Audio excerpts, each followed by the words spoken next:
manifest. If you can guess the theme tune, Hobbit, can you guess the theme tune? What it's from? No. Is it something Kenneth Williams would have been in? No, it's something a former captain of the Enterprise would have been in. Oh no, not the Enterprise. If I say Voyager, I'm just going to ruin it, aren't I? Oh, it's not Madame Columbo, is it? Yes, it is. Because we're doing a crime podcast, you get it, Hobbit. It's such a cheerful and jaunty theme considering the subject matter. Considering she lets criminals murder people or murders criminals depending on what mood she's in. Yeah, you know, just casual bit of arson between friends. Yeah, he's just poor bloke. He's just you know, he's done a bit of robbing here and there, and that's it. He's got to die now because of it. Yeah. Well, you know, that's the... Now, as we all know, it is the retcon for Star Trek Voyager, where the crew, in order to avoid charges of mutiny, put Captain Janeway into a medically induced coma. And what they do is get home while she's in the coma, and she, in a coma dream, believes that she is stop them from going back like multiple times. Yeah. And well, I mean, the very first episode, they could have gone back. So during her coma, she has this fever dream, coma dream, I should say, called Madame Columbo, where she solves mysteries by not solving mysteries and going off on wild tangents. Do you remember that? Do you remember that one when she's just talking to that dude? She's like, "Yeah, see you later, then, mate." Is it Donald Pleasant? Yeah. She just lets him off, doesn't she? You're Donald Pleasant. Yeah, it's like, I'll let you off. It's like, look, I figured out all the murders you've done, but we're just going to have a quiet drink together and enjoy it. Yeah. Because, you know, why go to the police with what I know? when I'm a crime fighter. No, I must say, the title of tonight's show, and I said I was going to link it to a friend as well, because he doesn't know about this guy. The title of tonight's show is, What is the Charge? Enjoying a show, a succulent Chinese show. Gentlemen, this is a podcasting made manifest. So if I go and copy video URL and go to the thing, and then there's his name there, and paste that there, hopefully he'll click on that. I don't understand. I think he. Surely, look. My mate, right, doesn't really know computers and stuff. So next time I see him, which hopefully will be this week, I'm just going to do a thing and say, "Look, mate, can I just make sure you're subscribed to me on YouTube? That way, you'll see when the new show is." Well, when I say subscribe to me, I mean subscribe to the Fortean Words podcast. That's correct. You're listening to the Fortean Words podcast. Hello. It's called Democracy Manifest, if you want to find it. Well, no, it's Enjoying a Succulent Chinese Meal. Yeah, it's called, so it's also known as Succulent Chinese Meal. Well, yes. So, how do we squeeze it? So you see, there's this interesting chap, and he goes by a number of names. More about that later. Okay, that's the link. But the main name he was known by when he's getting arrested is Jack Carlson. So in 1997, sorry, not 1997, in 1991, he was arrested. And what was the arrest for? Let's go into it. I'll put a picture of the offending article up there. Well, can we? Because I don't think the video is copyrighted. Can we post a video so people can see the arrest? So Democracy Manifest. Let's see if we can find it. Are you willing to receive my limp penis in your hands? I see you know your judo well, officer. Oh shit! I just realised I can't play a lot of this stuff because YouTube's all gay, isn't it? Not YouTube. What? Can't you just open up a browser? Let's have a look. Yeah. Give me a sec. Oh, it's. I mean, even if people can't, I mean, it is better to see it. But for those of you listening on the wireless and not watching the video, It really is quite good. You could say he's resisting arrest. He's struggling a bit to get in the car, and in this case, spoilers. He's been arrested, but it's a case of mistaken identity. Although he was known to the police, Ooh. which is why I find it interesting. Uh, oh, sorry to interrupt you, but 5 hours ago, there's a video posted by the Angry Astronaut called "New Free Eye Atlas Images Unveiled. This thing isn't a comet." Oh, okay. I will be very interested in watching that. I'll watch it later, and I'll probably put like some summary in the Fortean Words channel. So just to say, Free Eye Atlas is still with us, folks. Haven't forgotten about it, and it's set to fly past Jupiter on its way out in 2026. So hopefully NASA's Juno probe will show. Oh, here we go. We're playing now, Hobbit. Very good. You just assured me that I could speak. Sit down inside the car. We're not assuring anything. We're under arrest. Look, I'm under what? Come on. Gentlemen, this is Democracy Manifest. Have a Why is he look doing at a Sean- the why headlock is he here. doing a Sean Connery See that chap impression? over there? Get your hand off my penis! This is the bloke who got me on the penis before. Why did you do this to me? Hop in the car. Get some cups. For what reason? Why What did you is the cup my charge? Eating penis? a meal? A succulent Chinese meal? Oh, that's a nice headlock, sir. Oh, yes. I see that you know your judo well. I see you know your judo well. And you, sir, are you waiting to receive my limp penis? How dare get your hands off me. No, we've only got one cup. Ta-ta and farewell.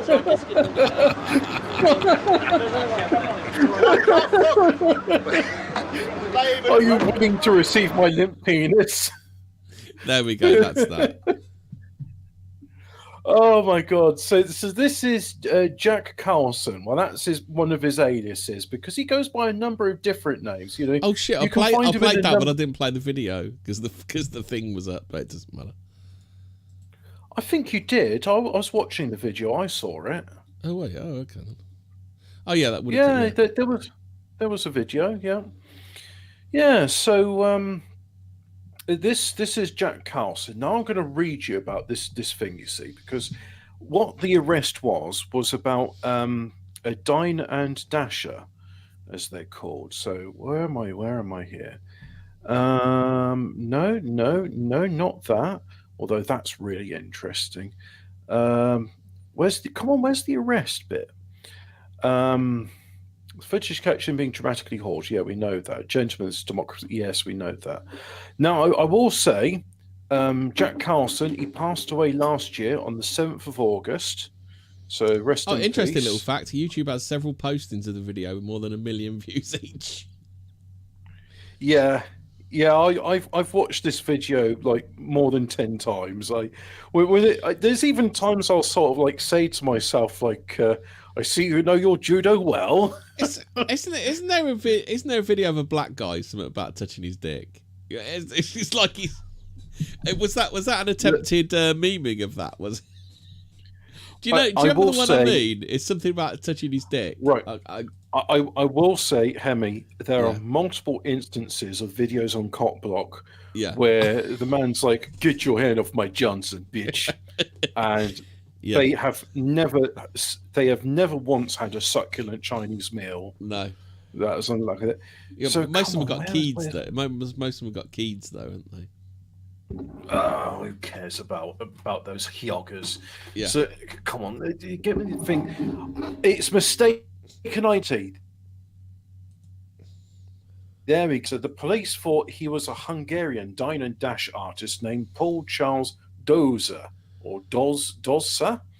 Well, he does look very swarthy, doesn't he?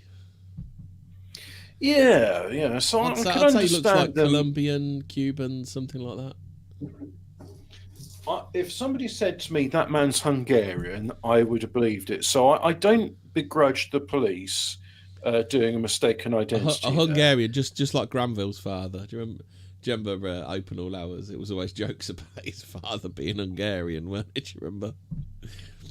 I don't, but you know when we were talking about 1970 sitcoms that the Lotus Eaters overlooked, Yeah. did you ever watch the spin-off series of Porridge called Going Straight? Yeah, it wasn't. I didn't think it was that good. So there's a very young Nicholas Didn't Lyndhurst. they mess around with the law a little bit on that as well? Because like they'd established law in Porridge, and I think they changed to do with his daughter. I think they changed some of the law to do with his daughter for the TV series. Honestly, I haven't seen enough of Porridge or Going Straight, but there's a very young Nicholas Lyndhurst in it, and I like the theme tune because Ronnie Barker sings it. Yeah, and it's good. You know, it's a very good show. And why am I reminded of Going Straight? I don't know. Because of this succulent Chinese meal geezer. Yeah, they say that's the reason for. Oh, yeah, you're talking about Open All Hours. That's it. Mm. Yeah. So the police thought he was Mr. Dozer, who was another serial restaurant runner who did skip bills 100+ times. So Carlson, which is innocent of that crime, hammed it up for a Channel 7 news crew that had been tipped off, turning the routine mix-up into meme gold. He was released shortly after with no charges sticking for the meal itself. His exploits tied into... I'll tell you what that video there reminds me of. Have you ever seen Chopper? Yes. He reminds it. It's very like Chopper-like, isn't it? The way he talks. Because Chopper talks a little bit like that, doesn't he? It's funny you mention that. That could almost be what we call foreshadowing. Ah, okay. See? Yeah. Brandon Chopper Reed. Brandon Chopper Reed. I am reading ahead. Sorry, it's Mark Brandon Chopper Reed. Yeah. I'm reading ahead, right, and it says here, his exploits tied into darker circles too. Associates linked him loosely to 1970s underworld figures, including the Mr. Rent-A-Kill murder scandals, and even the infamous Snowtown serial killings, which is Australia's worst. Oh, should we have a look? Though into he was that? never We can have a look, bit of a look into those. Yeah. Though he was never directly implicated, despite the chaos, Carlson mellowed in the later years, living quietly in Queensland, painting and occasionally performing his viral lines at events. He embraced the fame, and trademarking phrases like succulent Chinese meal unsuccessfully. And how about this one then? In products. 2023, true crime author Mark Dappin, I might be treading on your feet on this one, published a biography of Carlson. Did you have this in your notes? No.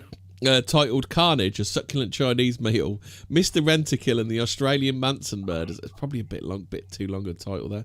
That also explores his connections to other criminals. The book also revealed that Carlson was an admirer of Adolf Hitler and Nazism, and at least on one occasion he threw a party to his home to celebrate Hitler's birthday.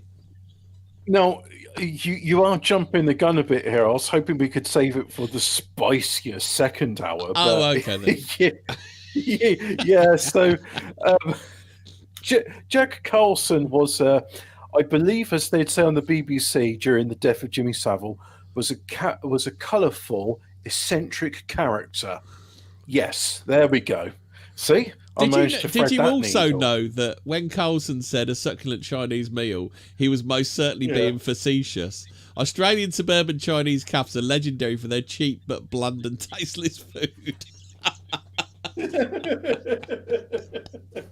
I didn't actually know that. So the sarcasm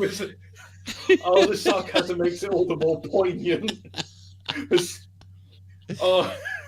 Context is important, Hobbit. It's like when you go to Spoons to have a full English and you have to pay extra for the black pudding, and it's like, I'm going to enjoy a succulent full English. It's like, well, not really. Yeah. You know, is it?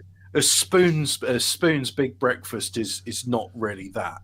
Although I will say, in defence of Spoons, their pizzas are very good.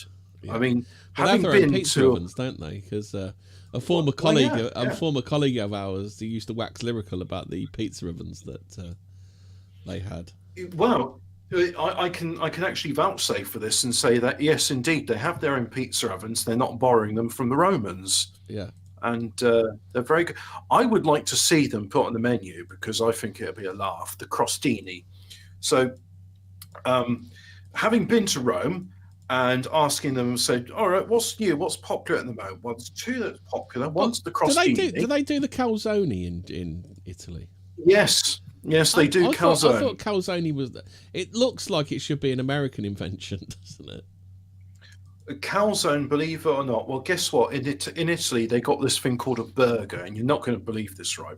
What you do is you get a bun, and you put this big beef patty in between it with some lettuce and cheese. But sometimes they even put bits of ham or bacon in it, and it's brilliant. I mean, I've been into Italy, and I didn't realise just how innovative it comes to cuisine. I was in the restaurant in the airport, and I was having a meal before, and I thought, oh, you know what? I like seafood. That's why I went to a coastal town for my holiday.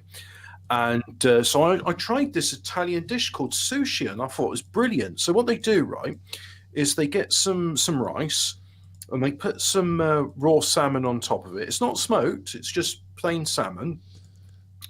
And they put that on the rice, and then you eat it with these Italian cutlery implements called chopsticks. One thing I've learned from my recent eating out experience is when you have a big bowl of clams, there's not an awful lot of food in there, is there? Well, it's the same. It's the same with oysters. You know, it's a lot of not seawater. No, you don't want to have stuff with seawater. You got to have it specially prepared, but not much meat, but very succulent. Yeah. But yeah, no. So I was using this this implement called chopsticks. Now, for those of you trying to imagine what this Italian spoons have dry bacon, the bastards, says I see 3 joggers in the chat. What you got to imagine, right, is it's like 2 sticks of spaghetti, and you're using it to grab bits of food. Although I did try, the chopsticks are not edible. I think they're made out of wood. Or maybe it's a very tough type of pasta. Either way, I will recommend. I'm a big fan of Italian cuisine. Yeah, oh yeah, that's it. We're talking about pizzas. The crostini, right? Crostini is you get your flat base, and in this case it was thin and crispy. You put ham and cheese on it, and you toast it in the oven. And that is not a ham and cheese toasty. That is a crostini. And the other thing they do, and this is really popular with the kids there, is, and we're going to have a certain Swindonian consultant perk his ears up at this, Nutella on pizza. That is disgusting. So imagine you got your bread, right, and there's Nutella on it, and they toast it in the oven. Yeah, that is grim. Yeah. What does toasting do to Nutella? Makes it molten. The French do a very similar thing, but instead of doing it on the pizza base, they do it on the pancake. Oh, apparently there's a documentary about this. So in the month before Carlson died, he and one of his arresting officers have been speaking with Australian media to promote a new documentary about the incident titled "The Man Who Ate a Succulent Chinese Meal." I take it. Do you know? Like, here's the thing, right? You know when Chinese come over to various countries, and they adapt the cuisine for the host nation, right? Which is it's a novel concept, but you know they do it. Now I'm told it happens with everything. Even McDonald's do it, don't they? Yeah. Well, I'm told in Canada they there's this Greek bloke who brought kebabs over there, but the Canadians, being weirdos, they made the kebab sauce a lot sweeter than what it is over here. So apparently, like, people that have gone to Canada and try their kebabs, well, they call them gyros because they're Greeks. They just say, yeah, they're like ours, but they're a lot sweeter. Yeah, it's funny. You don't have. Well, I'll call them gyros, but you don't have gyros here, do you? Not really. Well, I think it tends. Even if they're doing one, they call it kebab still, don't they? Well, I think it's because people sort of kebab and okay. So really, the Turkish for spin is dona, and Greek for spinning is gyros because it means gyrating. There you go. So, but yeah, I am curious to know, how does Australian Chinese food differ from English Chinese food? Apparently, it's quite bland. Yes, it is succulent, one might say. It's ironically succulent. Yeah, yeah. So this. Shit. So what happened then? Right, he got arrested for dining and dashing, and then they eventually ascertained they got the wrong man, and he was released without charge. However, by wrong, they mean he history hadn't dined and dashed. No, he was actually paying for his meal, and it was mistaken identity. And so, Channel 7 News They turned up a bit would give fucking tips off. mob-handed for it, didn't they? Well, again, they it was a case of the man was used to dealing with the police, and we just happened to catch this bit of gold where he was, just, gentlemen, this is democracy manifest. So the thing is, I didn't know about his history. Now, he is a notorious Australian criminal with a flair for the dramatic. Often compared to a character from a Dickens novel or a rogue Shakespearean actor. Born around 1942, the exact details are murky due to his aliases. He grew up in foster homes and early prisons in New South Wales.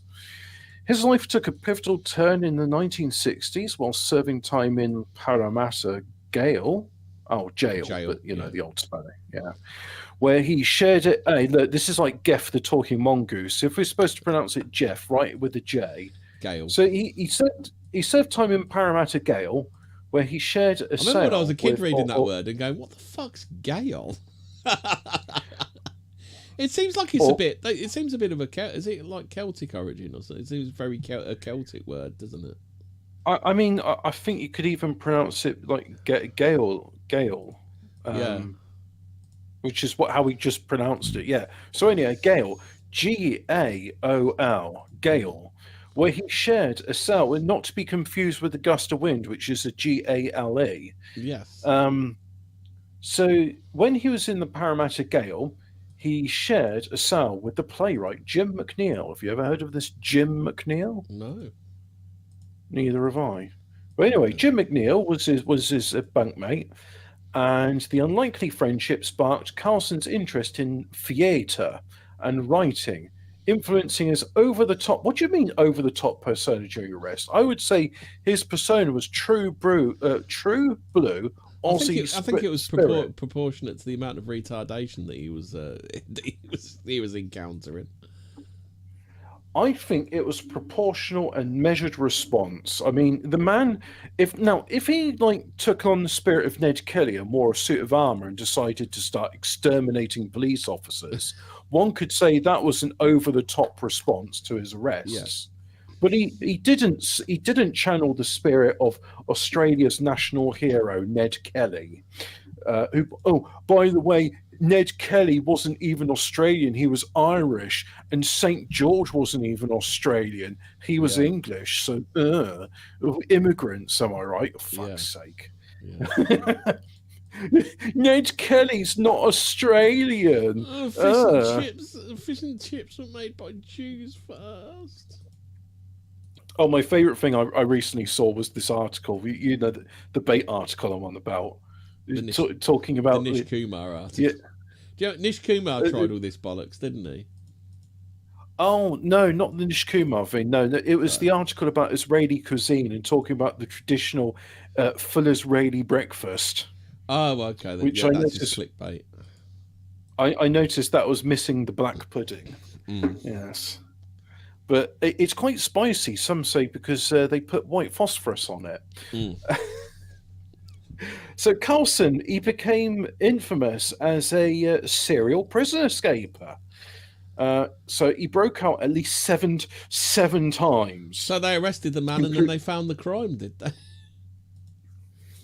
So yeah, it's just like you're under arrest for having too much fun. How very Soviet of them. Do you know, here's the strange thing, right? I know a lot of people think, oh yeah, Australia, it's all former English convicts, but no, Australia is a mixture of Australians. It's a mixture of English and well, I suppose that includes also the Irish and Scots, and probably a bit of Welsh in there. I think Welsh more went to New Zealand for some reason, but Or the other, Patagonia. Or Patagonia for some reason. yeah. But I'm saying of those two Antipodean land masses, the Welsh tend to stay in New Zealand. The Welsh. So I wonder why. the other, yeah, well, sheep. Stereotypes. So no, wow, the interesting thing I find with this is the other significant group of people in Australia is the Swedish. So Australia, even though it's got this reputation as being like a free land and wild people, and they're all Crocodile Dundee. In fact, you'll find there's some of the most longhouse people in the world. And citation, look what they were like 5 years ago. The most heinous shit I've heard with that social experiment. The Democratic People's Republic of Australia, you mean? Yeah, where you had to pay for your own interment in the safety camps. Yeah. You remember that story, the quarantine camps? I just remember them like just going around, just fucking nightsticking people who are wandering around. Yeah. It's like, oi, mate, what are you doing in the outback thousands of miles for other people? Don't you realise there's a social experiment going on? Is it a bit like the Stanford prison experiment when they finally became the guards? It's the Stanford prison experiment, but you put Swedes in there, and the Swedes are like, everyone should do as we tell them because we know best.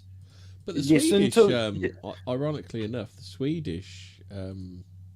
yeah, I know. They didn't do lockdowns, did they?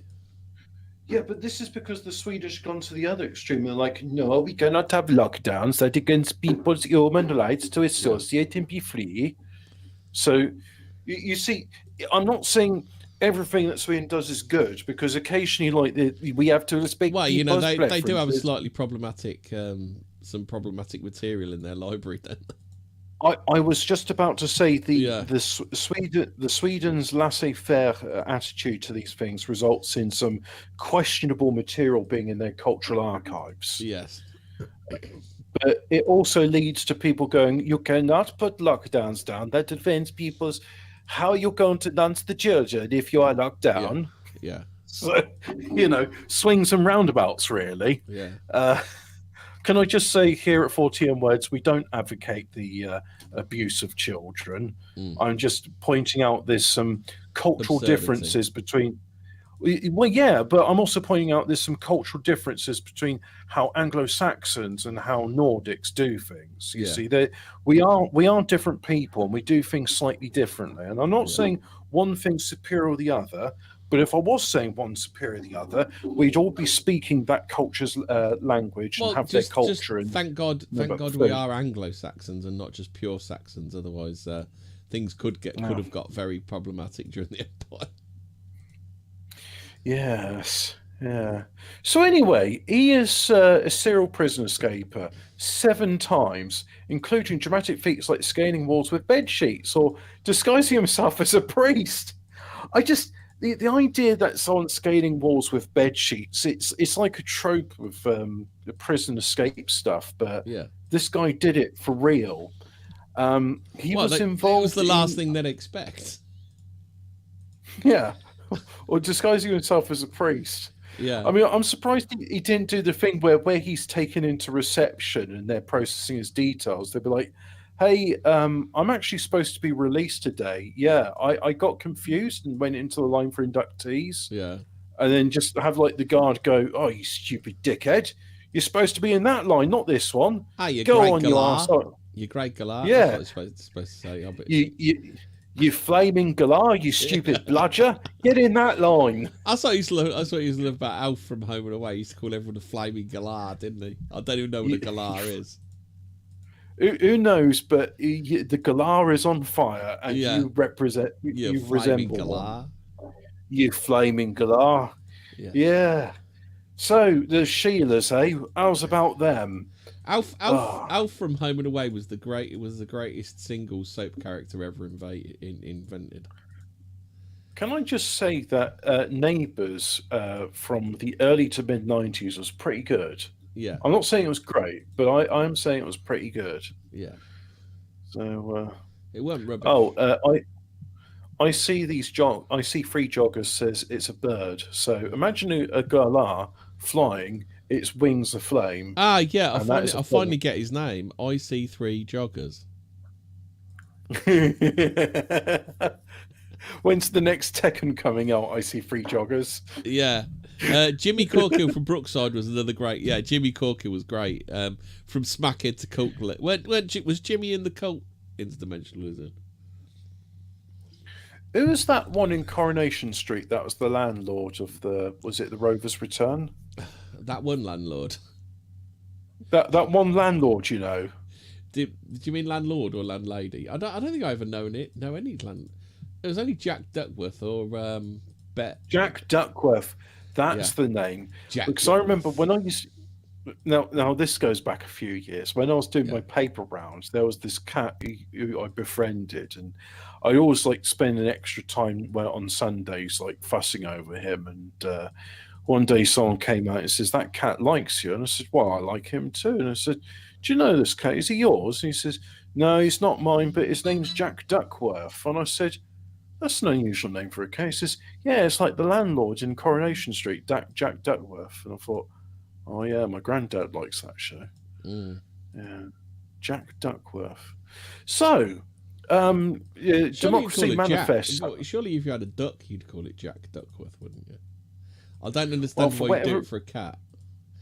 I can understand the comedy value in calling a duck Jack Duckworth. I assume this cat fancy. We'd have to ask our resident cat fancy. Oh, Interdimensionalism just remembers he was a teacher and had a mental breakdown on the school roof. That was Jimmy Corkill. Oh, yeah. Oh, do you remember when... did you ever watch Home and Away at all, Hobbit? Were you ever a watcher of that? No, I only had eyes for Hannah in Neighbours. I fancied her. There was this woman in it called, I think it was Irene. She was an alcoholic and used to viciously beat her kids. And she eventually cleaned up and became a teacher, which I thought I don't think you can become a teacher with that track record, love. Yeah, well, the soap operas are a bit unrealistic, aren't they? Yeah. Oh, Danny Minogue was in Neighbours, wasn't she? Yes, she was. I think. No, Home and Away. She was in. Oh, okay. Was it Kylie Minogue in Neighbours then? Yes. Oh, I see. Gotta say, Danny Minogue, the better looking Minogue sister. Yeah, that is true. I think she would agree with that. Yeah. So the prison escapes and all that. What's that about? Dressing up as a priest? Oh, Bronwyn. He was involved. I remember who was Bronwyn?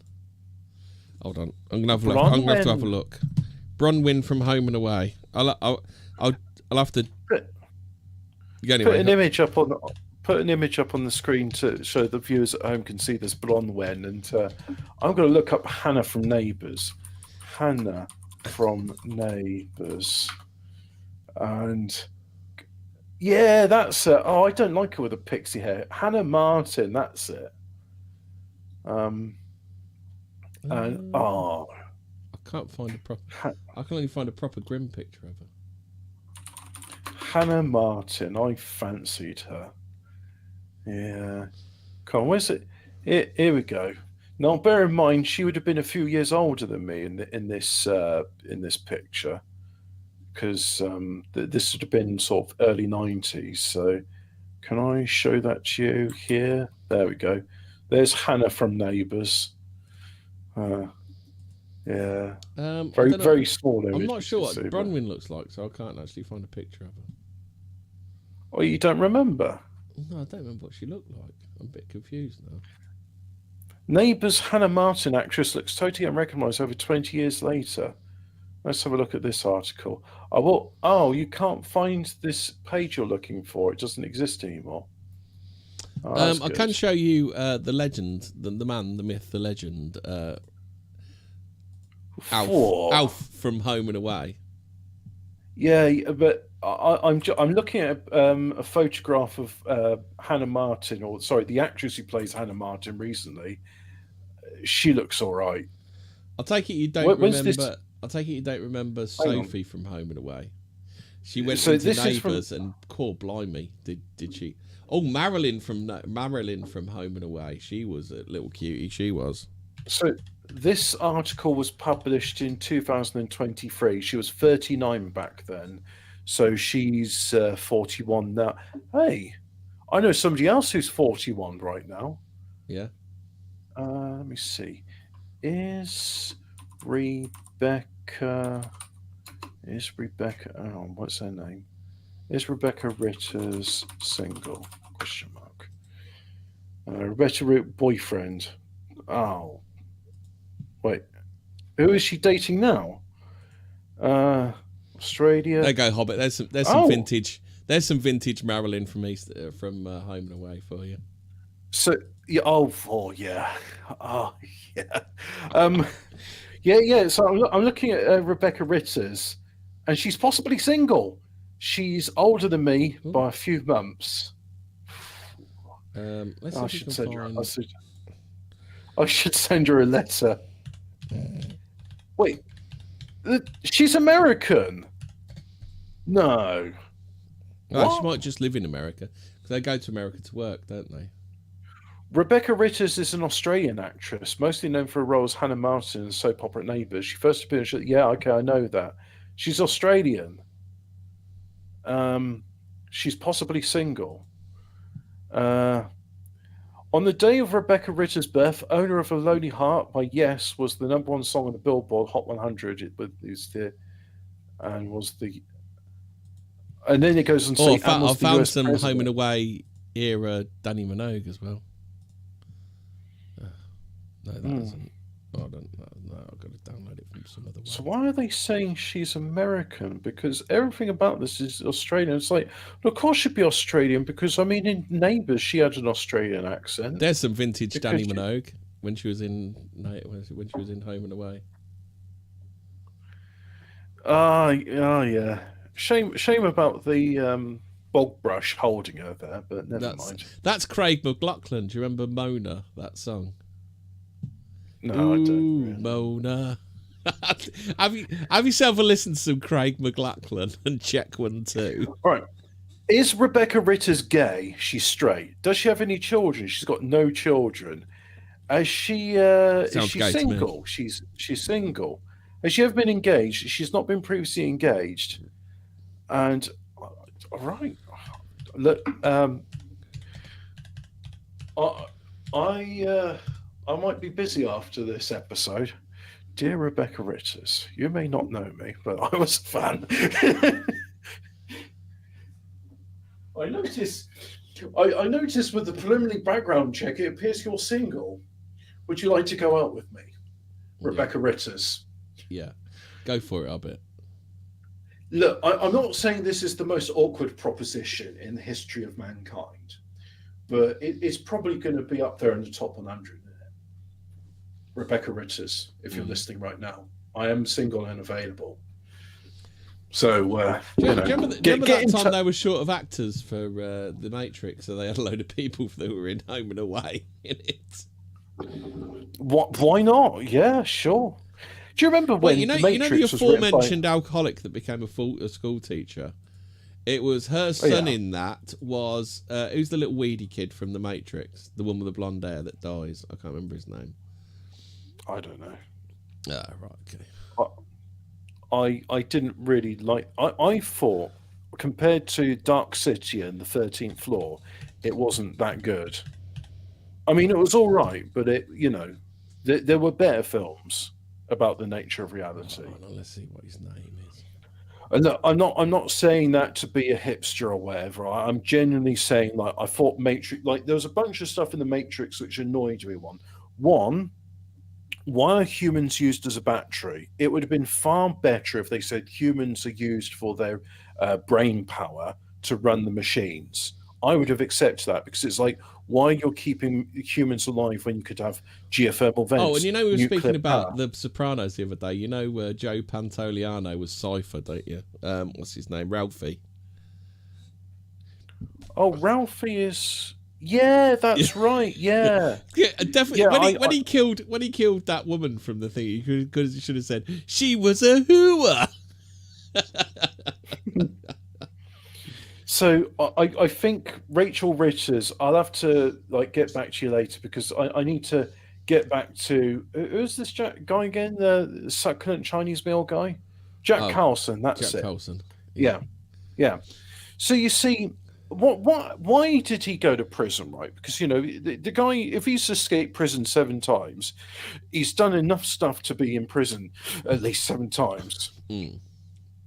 He was involved in small-time crimes like safe cracking. Is that a small-time crime?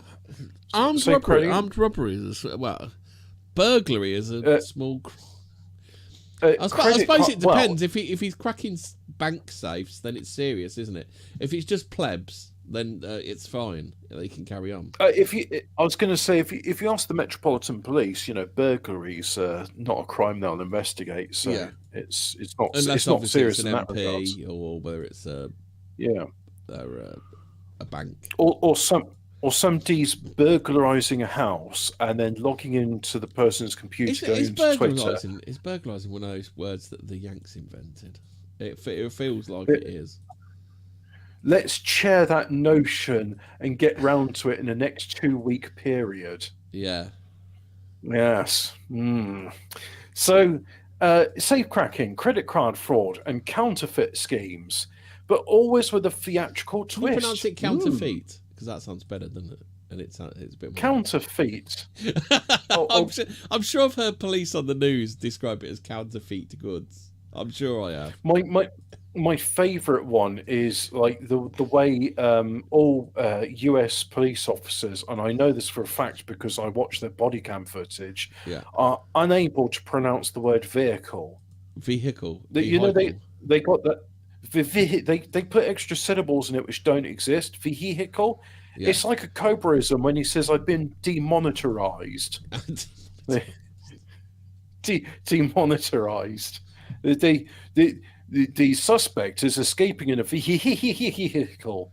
Yeah, vehicle. Vehicle. Yeah. Now, he racked up a colourful rap sheet across Australia. Is that when Vanilla Ice comes in and says Ice Baby? Is that like an album by the Police? Yeah, a rap sheet. You don't have to put on a red light. Now, the 1991 arrest, it was actually a case mistake. We bit spin over that bit, yeah. His exploits tied to darker circles, that we said that bit as well, haven't we? So the thing is, I want to know more. I can't believe they didn't mention that a succulent Chinese meal is ironic. That's the best part of the story, the fact that the whole thing's based on him being ironic. Well, that's it. He knew about it. There's a Daily Mail article about Jack Carlson. Like I say, he does talk very much like. I don't know whether Brandon Reed actually talked like that, but he does sound a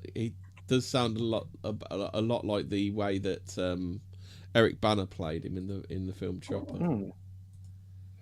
Hey, has this got an interview with him in later life?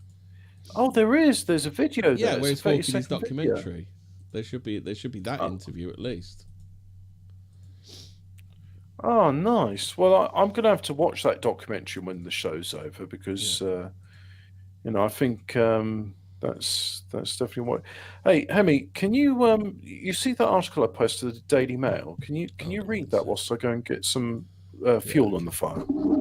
Cheers. Neighbours Hannah Martin actor Britters now. Oh.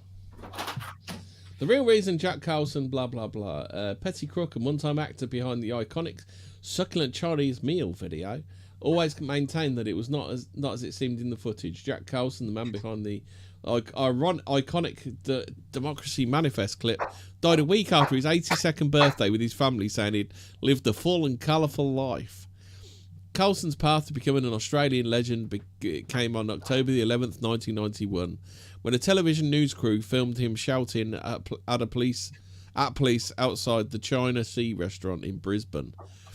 The outburst first went viral when it was uploaded to YouTube in 2009.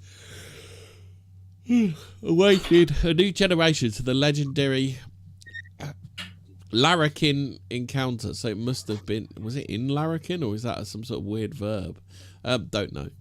But Carlson never diverted from his claim that it was all a mix-up and a case of mistaken identity that led to him being arrested and escorted out of the Chinese restaurant where he'd been having lunch with a friend. However, it was not his guilt or innocence in the matter that made him famous, though.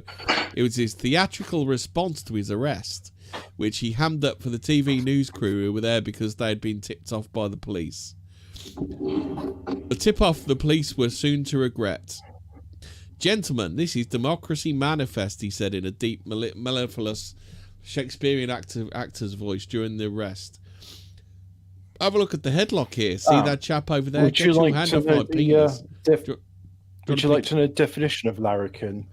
Yeah. It is an Australian English term meaning a mischievous young person, an uncultivated, rowdy but good-hearted person, or a person who acts with apparent disregard for social or political conventions. He's a real larrikin, one might say. We're up to the bit. It's Get not your his hand guilt off or my penis, innocent. he roared with gusto. He roared with gusto.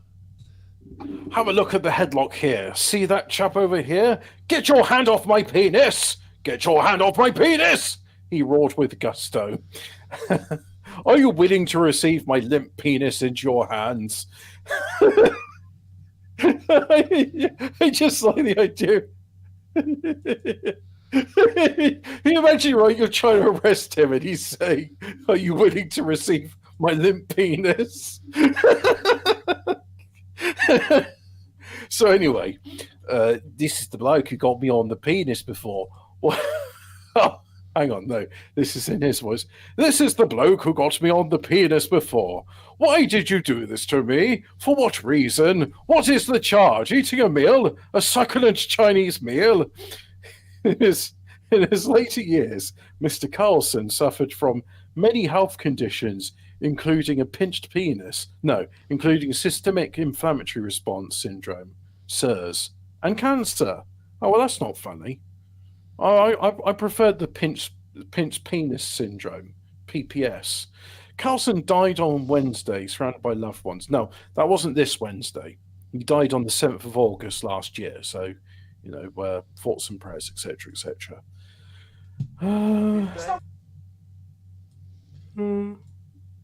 So I do actually have a little clip from Chopper. Oh yeah. Do you want a little interlude? It's from so Brandon Chopper Reed did a rap album with Necro. I don't know whether you know about this, Hobbit, but this is one of the intros. Yeah. 15, stop with the fucking cannon. What are you counting for? 18, 19. Oh, God. What the fuck are you doing, mate? Jesus Christ, relax. He's not your enemy. Well, he fucking is now, isn't he? Classic Chopper.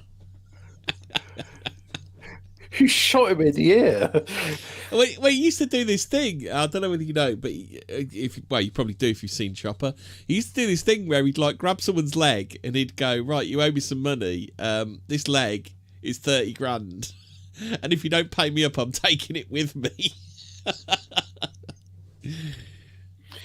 Yeah, he was an interesting fellow. Oh, what's this one? Criminal resume. What's your criminal resume? I just used to, I did 23 years in jail, so I only fucking spent about I spent from 15 to 20 years old outside of jail, except for 3 months. And then I got locked up at the age of 20, and 19, 20, and I went away for 3.5 years. And I started the Overcoat gang while I was in jail, and we started the biggest gang war in Pentridge history. Lasted 5 fucking years. And then when I got out, I attacked Judge William Martin in the county court with a sawed-off shotgun and demanded the release of my best friend Jimmy Luppen from jail with Ararat for the criminally insane. Wasn't Jimmy the one that stabbed him, that nearly got him murdered? I don't know. Yeah. It's been many years since we've done an 'cause episode about Chopper, haven't we? No, we haven't done Chopper. I'm surprisingly enough, because like he's a bit of a colourful lad, isn't he? Well, I remember us like talking about Chopper and doing all this, and maybe it was someone else then. Maybe I'm sure we've done Chopper. Maybe we're just generally chatting about Chopper. Do you know, it might have been our resident Nutella enthusiast who was talking about Chopper. And that's what I was thinking about it. But yeah, I mean, I used to have a mate who was obsessed with him, but read all of his books and everything. It's because he's got a load of books out there. He's dead now, and he died of cancer a while back. Yeah, not surprising. There's quite a fair few Australians die from cancer. Yeah, probably all that sun, all that bit too much sun. The wrong kind of sun. Well, I'm going to say actually it's not the sun, it's the sun cream. Oh, okay. So, you know, they came out recently and said, oh yeah, by the way, sun cream causes cancer. Oh, so well, that's good then, isn't it? And also, too little sun causes cancer, and too much sun causes cancer. It's so almost like they don't actually know what causes cancer, and they just make shit up. It's what you need is a moderate amount of sun, not too much sun. Well, what you actually need is a moderate amount much? of everything, isn't it? So. Well, I don't think I need a moderate amount of Hindu feces on my roads. Yeah, but in fact, I would go so. Yeah, but wouldn't you just hate it if we went back to just having wall-to-wall baked beans on toast shops? I know. It's like we wouldn't even have fish and chips because, as we all know, that was a Hindu invention. But yeah. I just got to say, I'm not that discriminating. I'm opposed to all human feces on my roads. Yeah, but you know, there's some feces are more. Have you seen Paul Joseph Watson's latest video? Is it about how to avoid AIDS in Prague? It's about how to avoid feces. Well, how to not avoid feces in India. Oh yeah. Do you know, there's a thing. My sister watches EastEnders, right? And so last night I was subjected to an episode of EastEnders because I was tending the fire. Yeah. And there's this bloke in it, and his name's Nigel, and he's got dementia or something. Do you remember? You were never a big watcher back in the day, but Nigel was like an old character. Basically, they do. Remember this character. You know, EastEnders is shit now. Remember this character. So it's Nigel from before when he had the curly hair, but he doesn't have it now. Yeah. Oh, well, that's sad. So anyway, Nigel's with this bloke, with this woman, and they're talking about selling the car, and the woman's like, "No, Nigel, you can't drive the car. You're not allowed to drive. Remember?" And I'm just like, well, that's a bit mean. And anyway, he comes into the pub because, you know, everyone, even though they're struggling for money, they're all living in the pub. And he says to her, "Oh, I sold the car. We'll have the money to do our dream trip to India or go to Jaipur and Bombay." And isn't that something to do with going to visit? Do you remember Robbie from East? No, I can't I remember do. whose brother he was, but Robbie from EastEnders. He went and lived in India. I just the idea of like. Do you remember Dean Gaffney? His name was Dean Gaffney, and he used to be on. I do remember him, yes. And there was this guy working in a stall in Oxford, and I said, "Has anybody told you you look a lot like Dean Gaffney?" Did he take it well? Did he? He just says, "I don't know who that is." And I was like, "Have you seen EastEnders?" He says, "Oh, that Dean Gaffney." Yeah. What? Like there's 100 different Dean. Like there's all these Dean Gaffneys that, you know, it could be any Dean Gaffney. I don't know. I yeah, whatever. You know, I just say, "Oh, you just, you know, you look like a spitting image of Dean Gaffney." Yeah. So what they've resorted now on EastEnders is remember this actor? Do you remember when he was in it? Remember when he was in it? Do you remember when EastEnders used to be good? Remember? Do you remember that? No. I don't ever remember. It had its moments in like the 80s and 90s. My favourite weird bit of dialogue in it was Michelle announces she's pregnant, and Arthur goes, "Well, I must have been," because they're all sat down eating breakfast, and Arthur goes, "Well, I must have had a bit of bacon in my ear. I didn't hear that." It's just a really weird. It's just a really weird line of dialogue that I've never forgotten because it's so fucking weird. Arthur Fowler. Yeah. Oh, I do remember. I liked him and Pauline Fowler as well because that's was that Patsy Kensit? No, it was no Wendy Richards. Because she used to be the totty in Are You Being Served, didn't she? Yeah, and I thought, well, to be honest, even when she was older in EastEnders, I still think she looked all right. Well, she didn't look glamorous because she just wore a cardigan all the time in EastEnders, didn't she? I know, but the fact is, Barbara Windsor was always slutting herself up when she was in the Queen Vic, but she still didn't look anywhere near as good as Wendy Richards. Again, I think, but no, I never enjoyed EastEnders, and I think my mum and dad watched it pretty much since the beginning, and Ian Beale's been on it all this time. I don't know who the actor's name EastEnders is. starts with a corpse. Like the first ever scene in EastEnders was a corpse in a chair. No. Yep. That was the first ever scene in EastEnders. It was someone that Nasty Nick had murdered, and that's how it opens. So they break in there. Break in there and find his dead body. There was I'm not going to say a Pathé newsreel because it's beyond that time, but it was very much in that sort of vein, interviewing Cockneys, and I just the idea that Cockneys would have an opinion about this show because there's nothing Cockney about EastEnders now. No.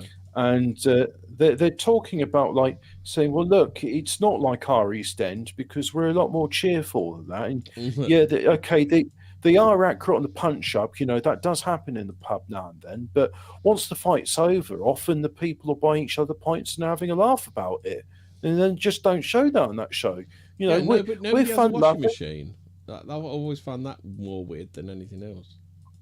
We're fun loving. We have a knees up. A laundrette that's so busy laugh. that it can afford employees. That is just fucking nuts, isn't it? Oh, it's a fantasy land. I mean, for ages, I always thought to myself, like this isn't Watford because I was looking around Watford and I couldn't find Walford. Albert Square. It doesn't exist. Yeah. Oh, but they say about Albert Square. Yeah. I always find that really strange because Queen Victoria's husband, Prince Albert. Yeah. His full title was Prince Albert of Square. Prince Albert of Square. Seriously, if you look it up, Prince Kugenho Kalergi Kogan Battenberg Albert of Square. Yeah. They got all those because the royal noble families, they collect titles and names like people collect Pokemon. Yeah, they actually. I never knew this, but they didn't change their name until World War. Was it World War II or World War One? World War One. Saxe Coburg, Gotha, Battenberg, Kalergi, von Hoof, Battenberg, Bilderberg. Yeah.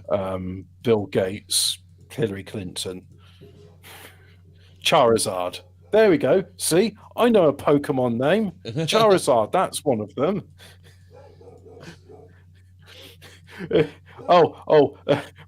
Prince Charles chooses brake failure. It's really effective. Paparazzi, I choose you. Because you see, in Pokemon, you've got to choose your attack, and then it says whether or not it was effective against the opponent. Yeah. I'm making a joke about Princess Diana's death, which was ruled. I'm sorry, I was a bit distracted then because something fell off the draining board downstairs. I was going to say that the dog was barking. So, yeah, that's because something fell off the draining board downstairs. I was making an allusion to Prince Charles choosing the brake failure as an attack, and it was super effective. I thought he employed a Jigglypuff. Well, no, he employed a paparazzi, and but no, just remember, it can only be ruled as an unlawful killing and nothing else. Do we get an evolved? Is an evolved paparazzi? I don't know. What would an evolved paparazzi be? I think an evolved paparazzi would be Louis Theroux. Is that an evolved paparazzi? Or it's a Dennis Pennis. Oh, yeah, that's got a bit of the evolved paparazzi. The like, being a wide-eyed teenager, isn't Louis Theroux a bit old for that now? A little bit old for that. What? I didn't know that happened. Interdimensional Lizard says, "Drunk chauffeur, I choose you." Oopsie. Drunk chauffeur tried evasive maneuvers. It didn't work. Oh dear. Should we get the Diana jokes out? The 30-year-old jokes out. The succulent Chinese jokes. I want to say a bit more about Jack Carlson, and then we can say, we can seg into it as smoothly as that driver segged into the side of the Paris tunnel crash. Was it pillar number 13? Now, as we all know, that's a bit ominous, isn't it? You know, did you not know it was pillar number 13 that he smashed into? I didn't even know he smashed into a pillar. That's a very ominous. Unlucky for some, as they say in bingo. Yeah, did you know? Speaking of, did you know Princess Diana had dandruff, Hobbit? Really? Yeah, they found her head and shoulders in the dashboard in the glove box. Oh yeah, they did, didn't they? Yeah.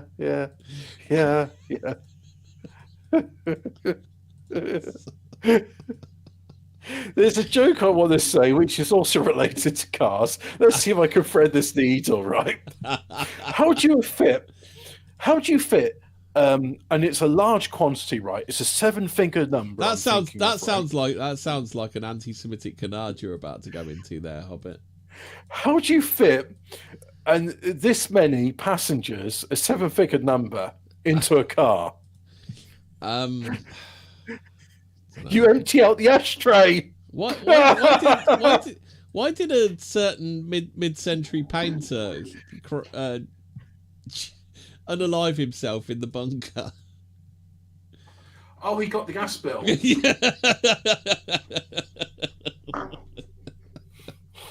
Yeah. Oh dear me. Do you know that Carol Smiley's father was Bomber Harris? Carol Smiley? Yeah, do you remember Changing Rooms? Well, she was a jock.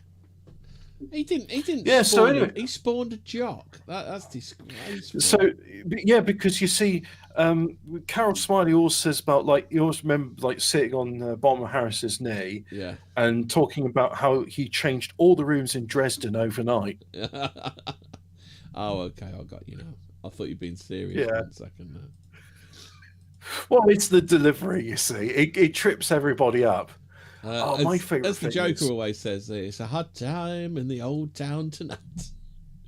Do you know, this was years before I did 40M words, right? But there was a mate who said, I always end up trusting what you say because you say it in the most incredulous fashion, and then I look up and it's like, actually what you're saying is real. Yeah. I mean, apparently, the way I can deliver thing, I could say that water is wet, and people would go, that sounds like a conspiracy theory. Yeah. You sound like a swivel-eyed lunatic conspiracy theorist. Well, why don't you take that tinfoil hat off your head? It's not even made of tin. Oh, here's a real conspiracy theory, right? So, tinfoil, as we all know, it's not tinfoil, right? It's aluminum. I'm going to do the Stephen Fry Willy Bumplops bit where they play the klaxon, and you're Alan Davis now. Yeah. Actually, it's not aluminium. Yeah. Right, and here's the thing. I may be wrong about this, right, but I know for a fact that aluminium burns in the fire, because if I get a tin of pop and I stick it in the fire, it will eventually burn away, because I think aluminium melts at 700 degrees Celsius. So does it count? Does foil count? Because foil's a lot thinner, isn't it? Well, the thing is, it's like saying, imagine you've got a big ice cube and you've got a thin sheet of ice. Yeah. both of those will mount at 0 degrees, but the thin sheet of ice is going to melt a lot faster because of the Yes. surface area. Yeah. Whereas the big block of ice is going to take a while. It's like back in do you remember the snow we had in 2010, 2011? We had a lot of snow then. Isn't it more like if you have a thin sheet of ice and a thick and a big block of ice, whereas with a thin sheet of ice you could probably do it with a hairdryer, whereas well, with a big block of ice, you can still do it with a hairdryer. It's just going to take a long time. Take you longer, yeah. But this is the thing, right? So we had these like snow drifts, and I remember because I was doing my degree at the time, and when I was going to college, and I saw these snow drifts, and the snow landed in sort of December and January and February. No, it finished by January, but I still remember there was like these piles of snow in town, even in March, and I was just like, how come that snow stayed there for over a month? That's how cold it was. But the point being is, aluminium. You stick aluminium into a fire, it will eventually burn, and you can use it to protect your flue because in the 1920s, the US Congress did a study into protecting chimneys and flues, and they found of all materials, copper sulfate's the best, but aluminium and tin cans are also work, and even sodium chloride, which is table salt. Hobbit, can a matchbox? No, but a tin can. Yeah, see? Now, the reason I mention about that is cooking, because I noticed this in the shops it's sold as cooking foil. It doesn't say aluminium foil. Yeah. I have had, catering foil's the other name for it as well. I have had, because I, like Mr. Jack Carlson, also enjoy a succulent. No, I don't enjoy anything Jack Scatolini makes, but I do enjoy, on occasion, a succulent Chinese meal. Yeah. And when a succulent Chinese meal is presented to me, now I've had it in two things. It will have the aluminium tray where the egg fried rice is in. Is Jack Scatolini going to be the next Batman? Show me the trigger. Show me the trigger. I really, really want that greasy, smoking Essie to die before Jack Scatolini. I know a lot of people want Jack Scatolini to die, but I know most people listening to this show don't even know what we're talking about. Right, so on the subject of succulent Chinese meals, if you want to see a man who has cooked himself into having multiple strokes where he's lost his arm, there's this guy called Jack Scatolini. If you look for Cooking with Jack, if you type in Cooking with Jack raw chicken, you can watch it right now, but I suggest you don't. Yeah. Do you still have that drop? Medium rare chicken. You can check it. Yeah. You can check it out right now, but I suggest you don't. Oh, I probably could. It's just like falling down the stairs. Yeah. It's an old meme, but it still checks out. You're going to have to give me a while, but I will come up with it. Oh, God. Yeah, but no, so it's, yeah. Why am I on the subject? Oh, succulent. That's it. Aluminium. So the trays, the aluminium trays, they burn in a fire, no problem. But the actual catering foil and also tin foil, I keep calling tin foil. It's not cooking foil. I put that into the fire. It never burns, and I suspect it's stainless steel. And I told my dad about this, and he says, "Oh, well, that can't be true because stainless steel." You need a lot more energy to roll steel thinly compared to aluminium. I said, well, look, be that as it may, I put it into the fire and it just doesn't burn. He says, are you sure you got fire hot enough? It's like, Dad, if I'm putting like a can of Coke into the fire and it's burning, and that's significantly thicker aluminium than this, catering foil, that's burning, but this isn't. What's going on there? In fact, if ever I get hold of like a big piece of aluminium, Fucking paid what, 20 grand a year to be a fucking knobhead? Do one. What are we going to do with that? Do you know what, actually, I got my dad into using grok today because he was like saying, oh, can we get this as right, so just let people know the reason we did this show early was because I was driving back from another part of England. Late. And Oh, well, the reason we're doing the show later than usual, or are we later than usual, or are we early for next week on Thursday? Probably. Huh? I just what you're You looking go for. to there right now and you can check it out. But I recommend you don't. Exactly. Yeah. Don't watch Cooking with Jack. You'll regret it. But you can check it out right now. Dustbin lid. I don't know why he said Yeah. that. A fucking dustbin lid. Yeah. He definitely wasn't talking about Harvey Price. Yeah. Now, yeah, I cooking foil will not burn in the oven. So this is the thing, right? I got my dad into using grog because he was saying, "Son, Oh, was that Hobbit." Was Yeah, Was that? he said Was that? That wasn't somebody's last truck. he's. It weren't. He It weren't. said- the no, it- Boglim's last it wasn't. front, was it? It wasn't the the Boglim song, the Swan song, but yeah, that's an incredible swan. So, you know what? I think what he realised is like, look, I'm never going to make a fart as good as that again. I may as well just die. Yeah. So he did. That there, by the way, was now the audience won't know about this, but there's this guy. He's dead now. Called King Cobra JFS. We get to take your money. What was that in relation to? I have no idea. The context is long gone. We get to take your money. Isn't that funny? I wonder what that was about. Oh, it doesn't matter. Anyway, point being is, I just chopped the end off there. so there was this guy called King Coat JFS, and he did this fart, and it was the last fart he ever did. We've both got autism, haven't we? I do enjoy Factorio. So anyway, Oh, my dad shit, Hobbit, said, what have I found here? I have AUT. yes. Now, I'm glad you bring the subject up, right? Because my dad, he says, son, Hobbit. My Hobbit's not my real name. I know GCHQ. But he does. I But he shot does call Hobbit. you Hobbit, though, doesn't he? Yes, he says, can you get my oscilloscope working on the new computer? And I got him this new computer, right? And it's a pre-built. It's the first pre-built I've bought since 2008. Now, this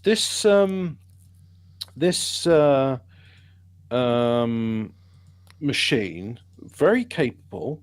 It comes with Windows 11, and he said, "Oh yeah, well look, we'll keep that because that means I'll be able to do my banking when the bank stops supporting Windows 10." And he said, "Hey, can we get oscilloscopes working on it?" Now, this is a fun thing, right? So we all like our oscilloscopes here at Fortean Words. A Velleman PCS U01 works fine, no problems. Went to the Velleman's website. Here's the Windows 11 drivers, just works, no problem.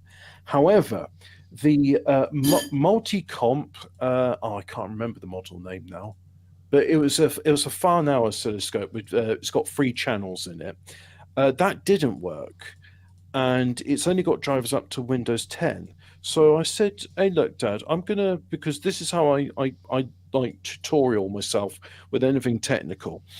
I said, "Grok, I've got this multi-comp something or other," and he says, "Oh, put oscilloscope to it." I says, "No, I'm not going to do that. I'm just going to put the model number in, see if it can figure out, and say, I can't get the drivers to work in Windows 11. What should I do?"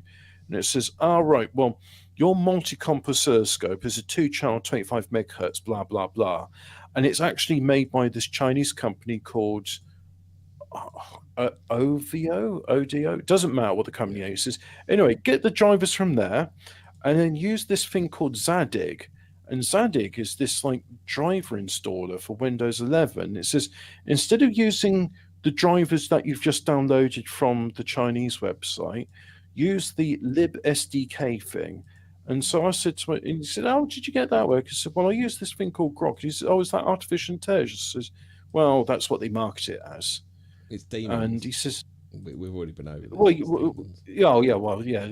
The devil's in the details. What was that episode called? The devil makes idle play. We've done a few episodes about electronics and artificial intelligence. In fact, there's even There's even a special on my channel about artificial intelligence where I'm playing the game AI Singularity. Now, he got interesting. He says, "Hey, asking questions about centrifugal jet engines." And so there's like, yeah, it turns out there's still companies that use them to this day, but therefore remote controlled and drone vehicles, because they're good, they're reliable, but they are impractical if you want to make more than 5,000 pounds of thrust. So now my dad's interested. Is that what the Harrier used to use then, or something?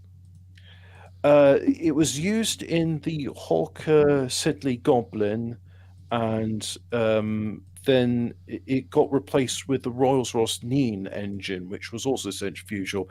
So we're talking about 1960s era fighter jets. I think you'll find it's Nen, Hobbit. The Rolls-Royce Nen. How's it spelled? Nene. Yeah. Actually, to me, if you're in Northamptonshire, it's called Nen, but if you go up to Cambridgeshire, it's called Nene. It's Nene. Yeah. Yeah, there are two different ways of saying it depending on where you are geographically. So the river Nen runs through Northampton, as you know. I don't know if you know. I see. Yeah, so that's well, maybe that's where Royals. Well, I was going to say maybe that's what Royals. We down here in Northampton call it the Nen. Whereas if you go, obviously, so it goes through Peterborough as well. So when you get up into Cambridgeshire, it then becomes the Nene. They call it the Nene. Yeah. So does the Nene flow into the Cam? I don't know. I always find it interesting. One of the tributaries of the Thames that flows through, or Thames, depending on where you're from, that flows through Oxford is called the River Isis. So we've got a River Isis in England. I think the Ouse is a good name for a river, the River Ouse. But my favourite apparently is the River Avon, because apparently Avon is Celtic for river, so it's the River. The River. Yeah, but so I guess this means that they are naming jet engines after rivers, because there's also the Rolls-Royce Avon. Yeah, or cosmetics companies. Yeah, well, but he said, "Hey, asking this," and I said, "Look, Dad, as a caveat, right? You can only ask it 20 questions. That used to be an insult, didn't it? But... Your dad's Avon lady as well. Agent, yeah. Yeah. Your dad's well, because it's the thing. Oh, apparently there are many River Avons. I think 4. Yeah, well, if River Avon it means the river, then of course there's, because there must have been like numerous Romans like going, Ave Caltoi, what is this river called? I think Wotton's another one, isn't it? There's like thousands of like towns or villages called Wotton. There are like loads of them. I know in Oxfordshire there are 2 Wottons and they're spelt differently. There's one in Northamptonshire. I assume Witton must mean like field where sheep are, because it looks a bit like wool. Yeah. So I reckon I see 3 joggers. What it must have been is like the Romans are going, Ave Caltoi, and then the Celt's like, all right, Mr. Roman, what's this river called? So what you mean this flowing body of water here? Yeah. Well, it's an Avon, isn't it? So this is the River Avon. It's like, well, generally, sir, Mr. Roman, a flowing body of water like this, that's large. It's not a stream, it's an Avon. It's just it's the river. Yeah, it's your basic body of flowing water that's bigger than a stream. It's an Avon. Now, the interesting thing is, right, you know how in English we got all this vocabulary? We got like more words than any other language in the world. Why aren't we considered a Romance language? Is it because we're just not poncy enough? I think it's because of our grammar. Our grammar is quite different from.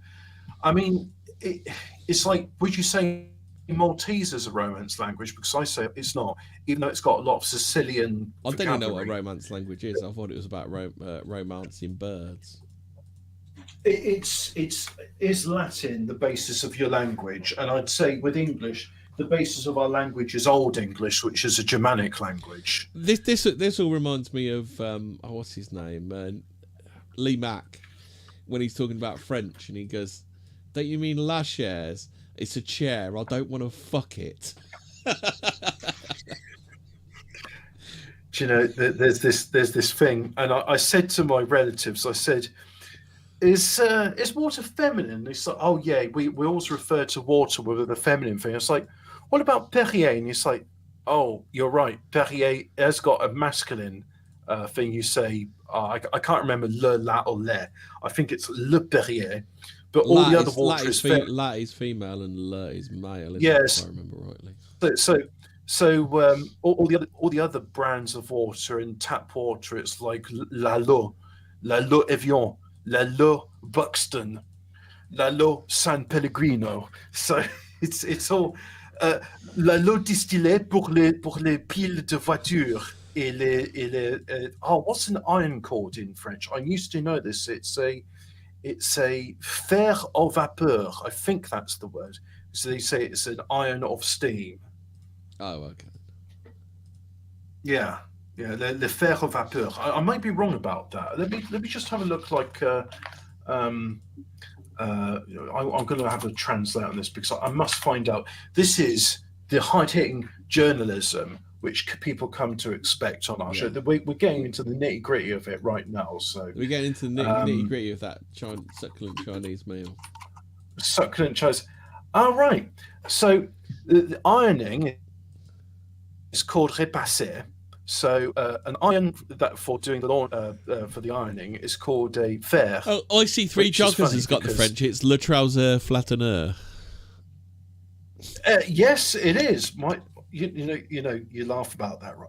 But my grandmother was a seamstress, and she actually had a genuine, real, and I miss it because it was so good. Le trouser flatteneur. A Corby trouser. Was it a Corby trouser press? It might have been that. It might have been a French equivalent. I don't know much about Corby trousers. I don't know whether they're from Corby or whether Corby was just the name of the company. But she had this trouser press, and it was this giant steam roller. If you imagine like a hair curler, but really big, and you could pass your trousers. I think the Corby trouser press was the thing. Do you remember you used to get them in hotel rooms, the stand-up flat thing? It used to be like this was a horizontal roller, and you could put your trousers through. But to be honest, you could put any item of clothing through. But my nan says no. It's your Darcel's Avon Intermediate Lizard. That's remembered. It. Yeah.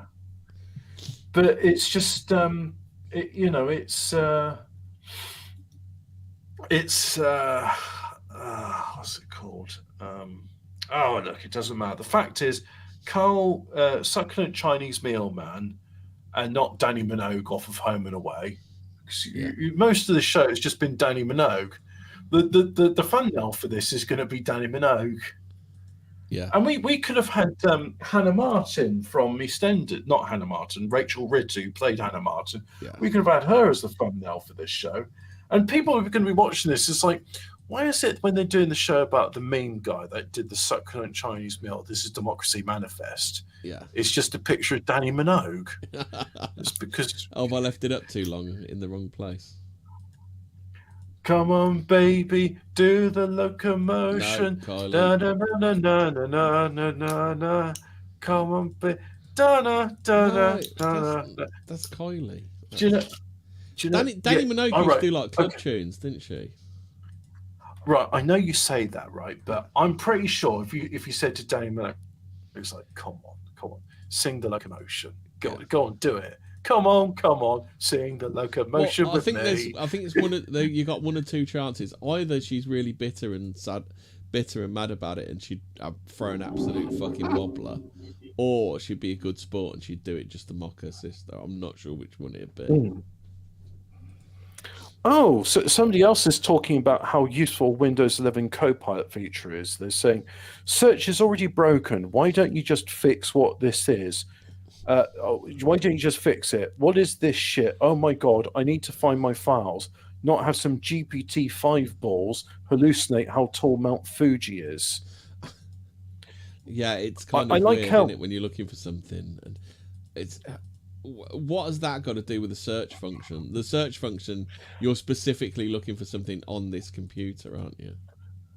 I like how so in Windows 10 and 11, if you're looking for something in the start bar, you can just start typing the first few letters of it. So I was like, oh well, I'm going to remove that oscilloscope software, and then I was like, right, so oh, it's add remove program. So I typed in remove, and it's like, did you mean remove exe?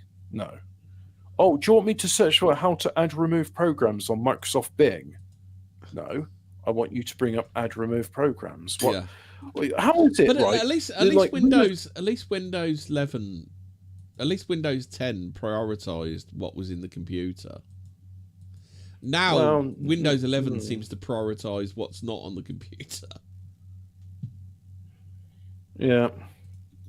I just how is it that because we at least in Windows 10 it would go, yeah, you haven't actually installed this on this computer. This is where to find it, kind of thing. But now it's like, yeah, how about you go to the internet first before we look in the computer? I'm sad to say, unfortunately, that the user interface design peaked with Windows 95, and yeah, Windows 7. XP was. I think Windows peaked with Windows 7. Well, what I'm saying is Windows 7 was a refinement, but it was still the same sort of like, here's your start menu, your programs, your accessories, and it's all easy to find, and you've got a control panel. And in Windows 10, they were like, well, we did this really shit thing in Windows 8. Why don't we just like shoehorn that in instead of keeping the system everybody likes? Yeah. Hmm. It's fair, most people. Oh, by the way, there's going to really liked Windows 7, didn't they? Yeah, because Windows 7 was brilliant. I wish I could go back to Windows 7. I used it with all the extra features you love, isn't it? I used Windows 7 recently. I was like, oh yeah, do you remember when you turn your computer on, it'd play a little jingle and it would have like what happened to that? noises and it looked nice. And do you remember when? We know the answer really. It's H1Bs and women. Mm. The H1Bs and women said, look, that this design is a bit too male coded. It's a bit problematic. It's a bit too efficient. So we're just going to destroy all of that. Can I just say, bro? IC3 Jogger says, I remember the old spin dryers with a motorised mangle on top. Fucking viscous thing. Although I think he may have meant vicious. Yeah. Well, it was. I don't think he meant they were viscous. Yeah, but if you put like some glue into your washing up soap flakes, it would be a viscous thing. Yeah. Well, it was. I don't think he meant that. Hello. I just had a look on Rumble and we ended up with an echo from the past. I was going to say, wait, how's that? Because that sounded like me recently, and not like the me saying, "Ha ha ha, we're going to take your money." Isn't that funny? Oh dear me. Yes. Yes. So, I tell you what, there's loads more to say about Jack Carlson, the succulent Chinese meal man. Oh, that's it. Yeah, he died of SARS, and so his family say, systemic inflammatory response syndrome. Oh. And so he walked a full and colourful path, and despite the troubles thrown at him, he lived by his motto to keep on laughing. A family statement. His name. In footage, the fact it depicts Jack Peter Carlson, born Cecil George Edwards, 6th of August 1942 to the 7th of August 2024.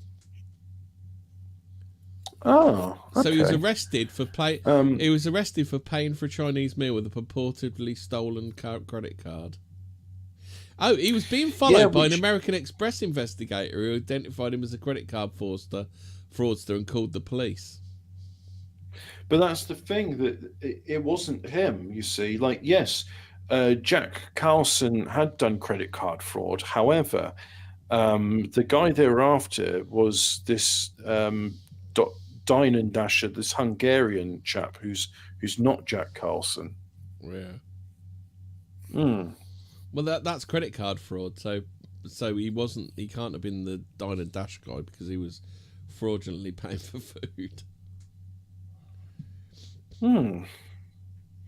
Oh, I like that, right? So he had this drip feed, an intravenous drip, and his last wish was like, oh, just like a drop of red wine. So they put red wine into his IV bag. I'm sure that's really helpful. Oh, healthy, isn't it? So that'd be like boofing it, wouldn't it? Like where it wouldn't pass through. Would it pass through your liver because you put it in the bloodstream? So there's this thing called the hepatic portal, and this is why it's dangerous to boof alcohol or inject it. So let's say you have orally ingested alcohol and you've taken too much in. You'll be sick. Your body goes, too much. You're gonna be sick now, and then you sick it up. However, if you boof the alcohol, or if you inject it and you have too much, your body's can't it'll still vomit and you'll still shit yourself, but unfortunately that defense mechanism won't get rid of. Yeah, it'll just result in you crapped pants. It's not going to result in the alcohol exiting your body, and so you'll be dead, but you'll have shit yourself, and you'll be dead. So you don't really want to. But the thing is, he was going to die anyway, and it was just like, oh, go on, Sheila, put a glass of red wine in my bag. And so he's being drip fed wine, and yeah, you would have probably got drunk from it. And but I just think that must have stung a bit when it went in. But he probably was doped up on morphine, so he probably wouldn't have mind. He'd probably just be like, oh yeah, that's the stuff. That's some Chateau Neuf de Pape 2019 vintage. Lovely stuff. Yeah. Or put another shrimp on the barbie whilst we're at it. Yeah. Apples and pears. Yeah. Timey Kangaroo Down Sport, Waltzing Matilda, Flaming Galar. Can you still do Bruce Sheila? Bruce Sheila, Dingoes Ate My Baby, Priscilla Queen of the Desert. That Max, he's gone mad, he has. And should we do the Dingo Ate My Baby story at some point? Wagga Wagga Land. What is there? The Dingo Ate My Baby. What is? So you see, in Australia, they've got these dogs gone feral, and they're called dingoes. I thought they were native to. Well, they are native, but they're feral dogs. And yeah, dingoes will eat people's babies. Dingo Ate My Baby, a phrase popularly attributed to Lindy Chamberlain Creighton, who claimed Dingo killed her daughter in 1980. Literally, Wikipedia page, Dingo Ate My Baby. But the other thing is, you see, is it's happened more than once. The phrase was popularised via the case, but Chamberlain is reported to have called out to her husband either, the dingo's got my baby, the dingo took my baby, or that dog's got my baby, or my God, a dingo has got my baby. Yeah. Yeah. It's that's just it. That's just that bit. Yeah. Death of Azaria Chamberlain. Oh, so we can find this. So for anybody who doesn't remember the Dingo Ate My Baby case, we're at 9 o'clock already, are we? A bit. Fucking hell, we powered through that. Well, we're half hour. We did hour late, weren't we? Yeah, I was going to say, well, I'm going to put that link to the Free Eye Atlas thing so people can see that. Did you want to do that, or did you want to do some 1997 Fortean news that I put in here? I would like to do some Fortean 1997, kicking it old school, as the youth would say. Yeah. Actually, I can put the... I did sort all these out, so I can actually put the actual magazine in here if you want to flick through the magazine. Really? Yeah. That sounds interesting. That is heavy. The Angry Astronaut. Let's see if I can find that link. Yeah, there it goes. His YouTube channel. And there you go. It's just uploading now. Do you know the funny thing? The way he talks and the way he looks, he reminds me of somebody that you and I know, actually. Yeah. And instead of doing amateur film stuff, he does astronomy talks. Yeah, so I'll post that in there. Hemmingford Grey is sending a file. Yes. So that'll be up in a minute. So if not, you can look at the screenshots I did.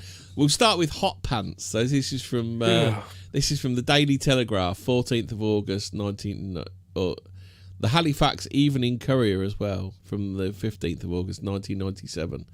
Supermarket checkout worker was left with a 3-inch scar on her bottom after her knickers are spontaneously combusted.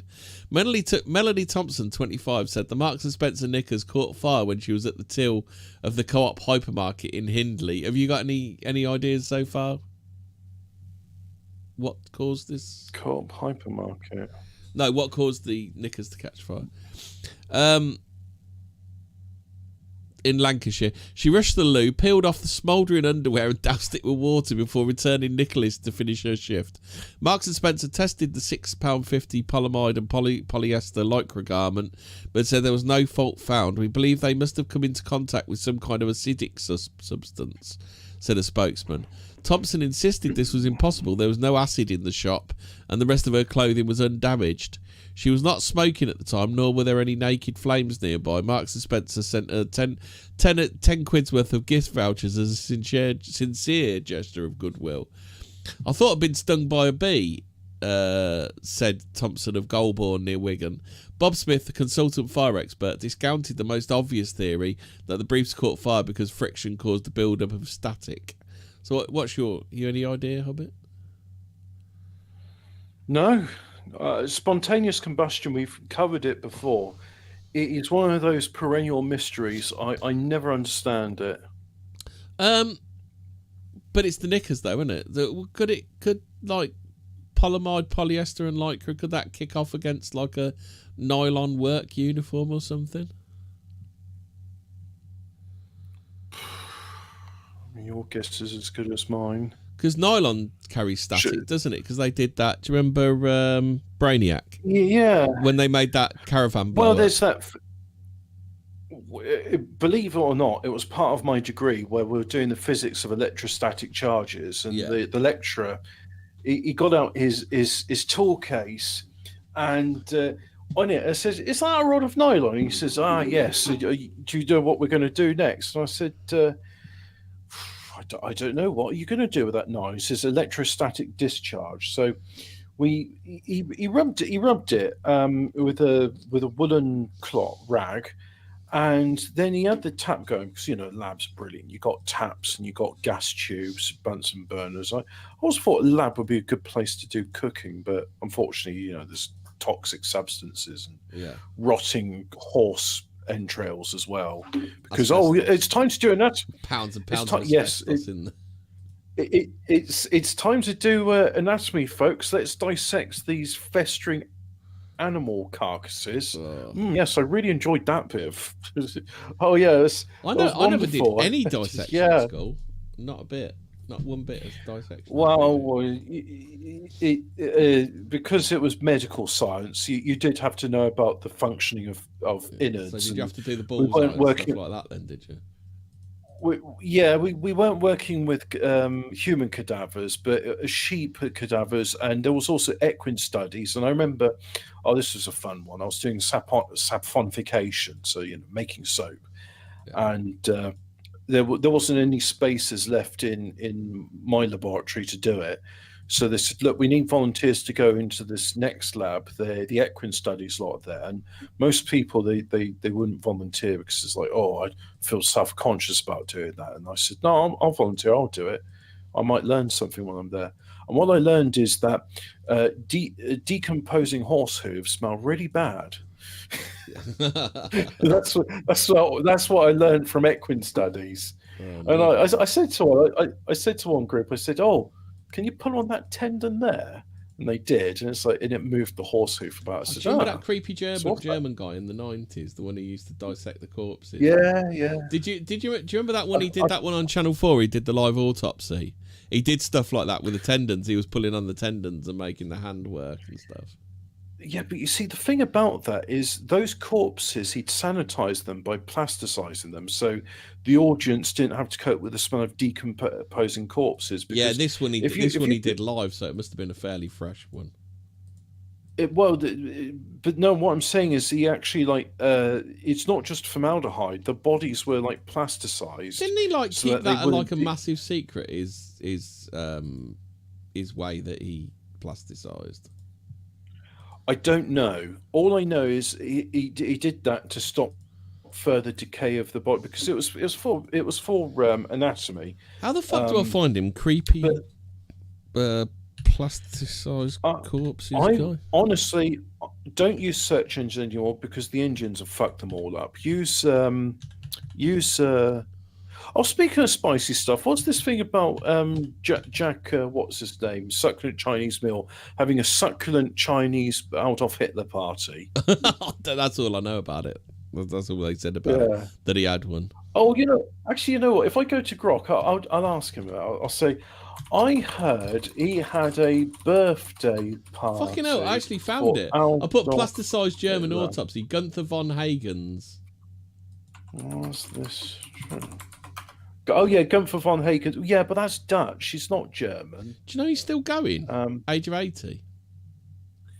Yeah, well, that doesn't surprise me. But the fact is, and look, if you're a pathologist, then yeah, you'll be dealing with corpses in advanced state of decay. Oh no! Did you know his father was a member of the SS and of the Nut? Yeah. Yes. Yeah. Look, I'm not surprised about that. But look, if you're a pathologist, then you will deal with decaying corpses. And if you're a coroner, then well, the decay's not as great then. But I wasn't interested in doing anatomy. I had to do it.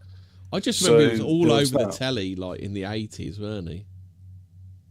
To be honest, I was more interested in botany and plant biology, but due to it being medical science, the biology was pertaining to mammals and humans specifically. But anyway, here we go. Right. So the story about what's his name? Oh, did you know? Did you know he's? Did you know he was in James Bond Casino Royale? So the Body Worlds exhibits were featured in a supposed Miami exhibition in the 2006 film Casino Royale, although the actual location for the exterior shots was the Ministry of Transport in Prague. So it's true, right? And I actually put this in. I said, I didn't. I think it's going to be Hitler's birthday and not his birthday. So yeah, Jack Carlson, he threw a party at his home to celebrate Hitler's birthday on at least one occasion. This revelation came from Daffin's deep dive into Carlson's chaotic past, including interviews and archival research, and has been corroborated in multiple secondary sources since the book's release. Context in Carlson's views. Carlson, born Cecil George Edwards in 1942, often leaned into theatrical exaggeration, even joking in interviews that his parents were named Alphonsus Hitler and Eva Braun. Whilst it's unclear if the party was purely provocative performance art, which is fitting his dramatic persona, or a genuine expression of ideology, the book portrays it as trying to say, like his whole fucking criminal shtick was all some fucking elaborate fucking art installation or something. Look, I committed credit card fraud as an art exhibit. I am the Australian Banksy. Yeah. Yeah. No, sir, how dare you besmirch me with dine and dashing? This is not my modus operandi. Yeah. So I will have you know, sir. Yeah. I am a credit card fraudster. This book portrays it as part of a broader pattern of controversial associations. Carlson had loose ties to Australia's 1970s underworld, including figures linked to organised crime and far-right fringes, though he was never formally charged with anything related to extremism, because back in the 70s it wasn't a thing. I mean, well, you know, the Weather Underground was just like blowing up like courthouses, and they still didn't call them extreme. And one of the proteges of the Weather Underground, what was his name? Barry Soweto. He went on to become a president of the United States. This detail sparked mixed reactions online. Some see it as a dark footnote to his larrikin legend, while others view it as emblematic of his unfiltered, boundary-pushing life. For instance, Reddit discussions. Oh, well, in that case, opinion discarded. So the primary source is Carnage by Mark Daffin. quick read. The Wikipedia entry on Democracy Manifest summarises succinctly, and outlets like the New Daily touched on it as eccentricities and obituaries. Carlson's story is full of wild turns, but this one underscores how his charm goes into seriously edgy edges. Yeah. What the fuck? Hagens has accepted bodies into his collection whose origins he could not verify. Hagens stored 647 bodies at his business in Liaoning Province, China. 2 bodies with bullet holes in their skulls were sourced from Dalian University, which is China, and some have speculated these bodies could have been executed prisoners. So, is he? Are you saying that? Do you remember we did that episode a while ago about that abortionist? Yeah. Is he Kermit Gosling? sort of yeah. He has encountered some controversy because religious groups, including representatives of the Roman Catholic Church and Rabbi Shia Yashuv Cohen, have objected to the display of human remains, stating that it is inconsistent with reverence towards the human body. Well, so look, here's the thing, right?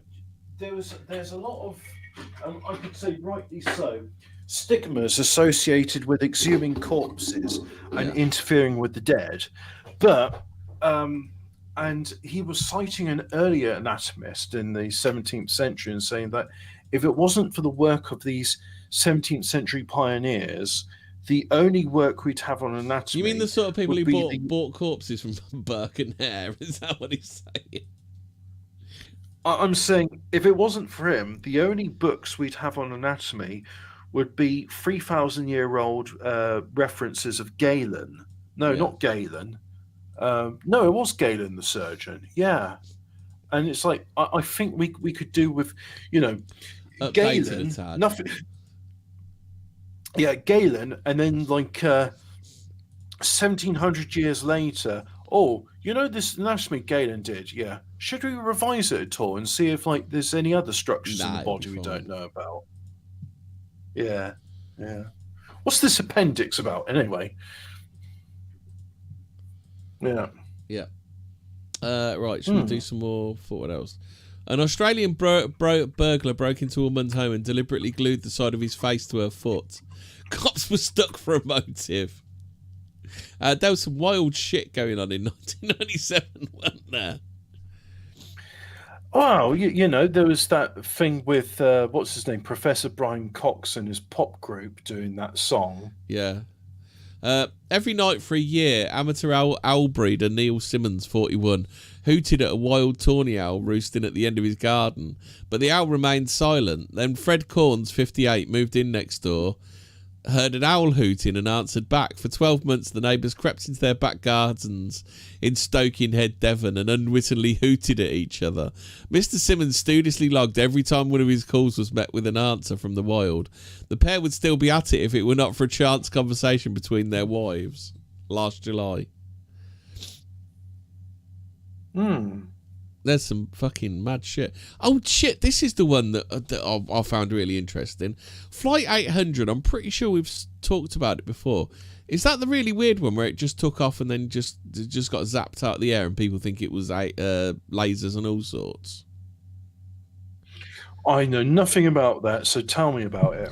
Okay then, so it's one that I'm sure we've talked about before. So this was 1997. We're at the FT because I don't remember there ever being an explanation for it, because all I heard was they think it was lasers and missiles and all sorts, but they never really got to the bottom of it.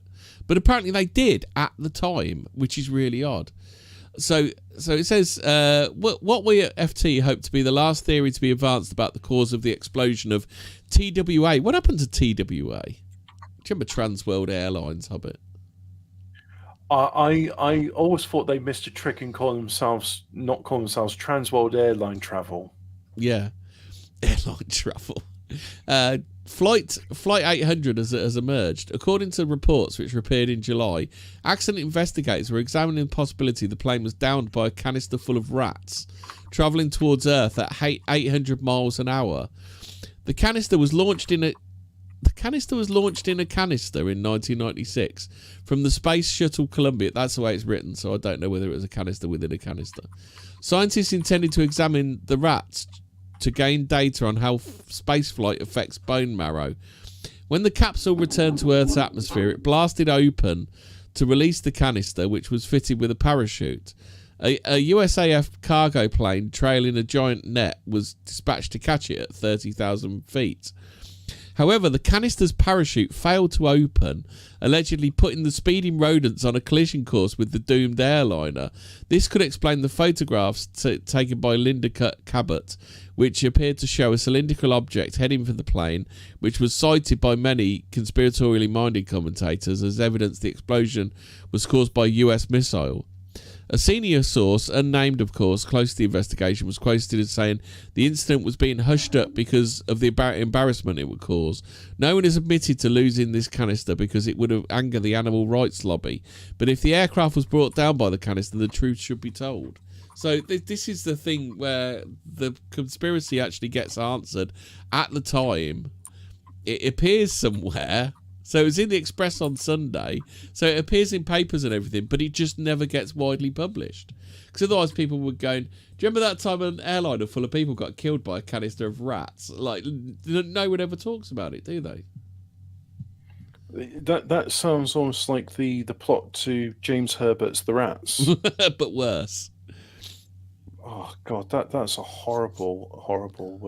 Do you know that I saw the strangest thing today as I was leaving my father's place? I was just driving. Well, no, I wasn't driving. I was walking along the road, and then I noticed there was this manhole cover, and on it there was this squashed rat. And I thought to myself, they're usually good at avoiding getting squashed by cars. Yeah, it's just a squashed rat on the manhole cover. Very strange. Oh, how about this one then? So Darren Garside, 15, touched a mains electricity cable while rescuing 4-year-old Jane Nother from a hole dug by workmen. He was thrown 9 feet through the air, suffered severe burns to his face, left arm and back. His life was saved by the thick rubber soles on his trainers. After being released from Salisbury District Hospital, he found that his acne was cured. I used to have spots all over my face. Now the skin's peeled off, they've gone. I wouldn't actually I wouldn't suggest that as an acne cure, but it cured his acne. Yeah. Was that? I just read about that story today. Was it you telling me earlier about it? No. Have you just maybe you just read it in here? No, I haven't actually read it because I'm trying to find more about like. I'm asking Grok. I said, hey, Grok, was this I hear about, like, and then I've just asked about various celebrities holding an Adolf Hitler birthday party. Yeah. It's like, oh, you might apparently be apparently Arnie was used to do that quite often. Yeah. So I said, what about Lenny Kilminster? He says, no, Lenny Kilminster just had access war memorabilia. Oh, what about David Bowie? It's like, no, David Bowie didn't throw a Hitler birthday party, but he did do the funny salute at an awkward angle and said some interesting things and how Britain needed a fascist leader to sort itself out. I said, what about Ozzy Osbourne then? It's like, no, I don't think so. Yeah, but Ozzy Osbourne did this interview in the 80s where he said he admired Adolf Hitler. Oh, I don't know about that. So I'm just asking us. I'm gonna see if the ADL gets cross with me. So stop asking about celebrities and admiration for Adolf Hitler. How about this one then, Hobbit? A man who has suffered total memory loss while he makes love is puzzling neurologists.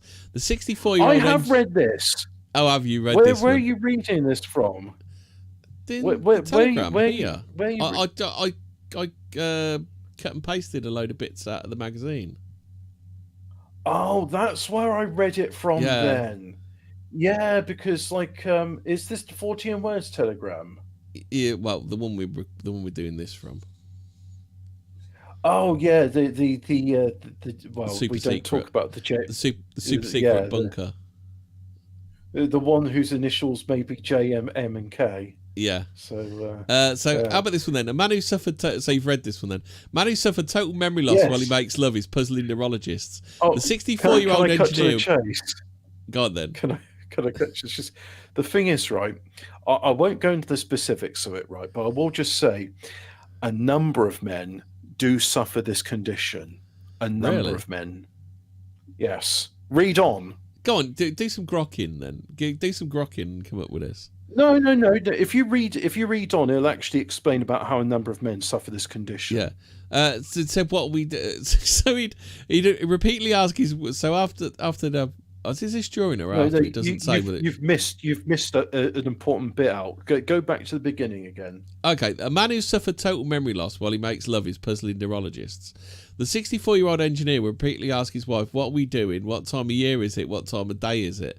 The coital amnesia lasts 30 to 60 minutes, followed by complete recovery, although he cannot remember having had intercourse, and he has only very sketchy memory of any foreplay.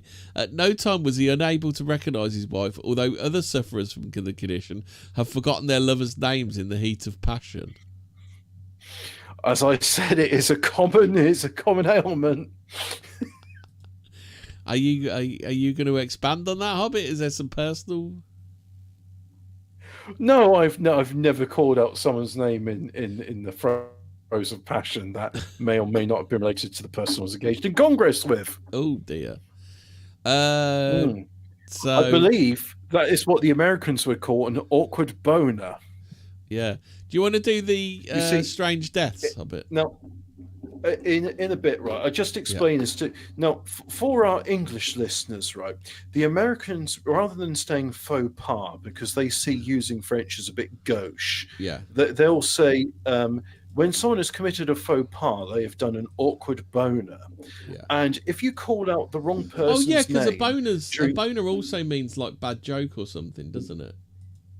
In America, that's literally yeah. So if you've called out the wrong person's name during the act of coitus, that is an awkward boner. I'm very clever, you see. So do you want to do some of these strange deaths are actually a bit grim? Oh yeah, boy howdy do I love strange deaths. Do you remember when the Darwin Awards used to be around? I think whoever ran that website suffered a Darwin Award. Yeah, how about this one? A British actor hanged himself on 17th of August while playing Judas during an open-air performance of Jesus Christ Superstar. So what he did was he failed to attach the rope to a hook on his back. So then he just hung him. So he hung himself in front of everybody, and it was 6 minutes before anybody realised he actually had to kick the bucket. That's a bit like when Tommy Cooper died on stage and everyone thought it was incredibly funny. Yeah. Well, I mean, in a way, it was incredibly funny. Like, his last act was to make people laugh. So, yeah. This sounds incredibly unusual. Hashim Zayed, a short order cook and waitress Helen Meniku, 47, had worked together at the Pine. What? Now, again, Americans with their aversion to using any French terms whatsoever, what they call a short order cook is what I believe we call a sous chef. Oh, okay then. I thought short order. It sounds more like a fast food cook, doesn't it? Let me just have a look, see if I've got that right. I may have done an awkward boner there. What is a short So they worked together at the Pinecrest Diner in San Francisco for 22 fractious years. On 23rd of July, she publicly scolded him for making poached eggs for a customer when it was not on the menu. This was the last straw. The next day, he came to work and shot her dead. Short order cook is something to do with fast food. You're preparing a number of limited items in a quick time. You're doing multiple dishes at once. Yeah, so that's what it sounds like. Typically eggs, burgers, and sandwiches. Yeah. So someone in a burger van, you could be a short order cook. Yes. You should tell someone in a burger van that that's what they should call themselves. You're a short order cook. It's like, what, you saying I'm shortchanging? I'm saying, no, you see what you're doing. So it's like, are you insulting me? Get out of my sight. Never come to my thing again. So how about this? Dog bites woman. 66-year-old Croatian woman was killed by her grandson's 80-pound, 36 kilogram Staffordshire. That's not even a heavy dog. 36 isn't a lot. Like my idiot. I don't think I could get killed by my idiot. Staffordshire Terrier, whose life she had spared 2 years earlier. Katarina Punovic of Novska, southeast of Zagreb. Oh, great news. I love these names. was sitting on her porch 8th of June when the 4-year-old pet went for her neck, severing an artery. Her grandson had wanted to put the animal down when it bit him, but she successfully pleaded for its life, and that's the thanks you get.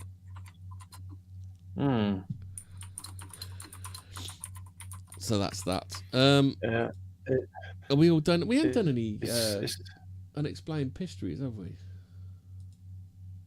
Well, we can save that for another week. Can Always we? leave them wanting more, Hemi. Yeah. Like Rebecca Ritter, who's currently single.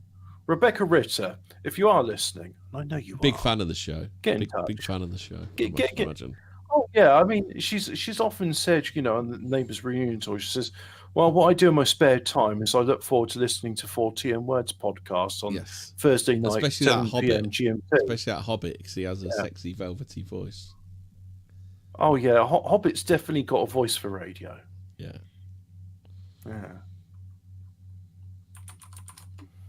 Right, so we'll leave that. What could we be talking about next week on this show?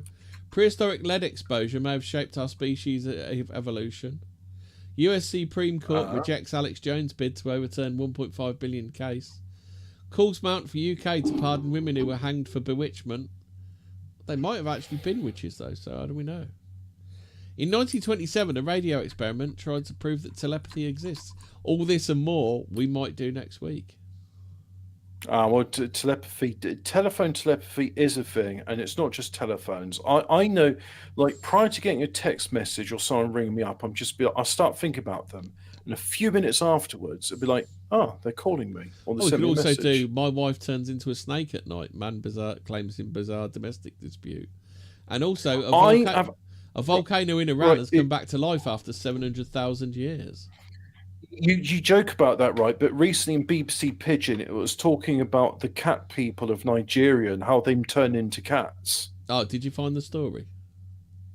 I will probably be able to find it easily enough. I mean, Nigerian cat people wear cats. Way they Nigerian cat people. Way they turn into cat people. Yeah, way they turn into cat people. They throw the poo-poo in the litter tray. IC3 Joggers says that's a bit like when I thought my USB was throttling my CPU. Do you know that's a very specific joke from IC3. That is a very salient topic. Do we have time to get into the peculiarities of the Intel N100 CPU? We can do if you want that bit. Let's just go for it. Right. Okay, so as I mentioned, as possible though, because I'm about ready for bed. Yes, me too. In summary, right? Dad wants a new computer. I said to him, "Get this N100 system. It costs like £140, and it's got an Intel N100 chip in it, and it's brilliant. It'll play 4K YouTube videos. Not to be confused with the N-word chip."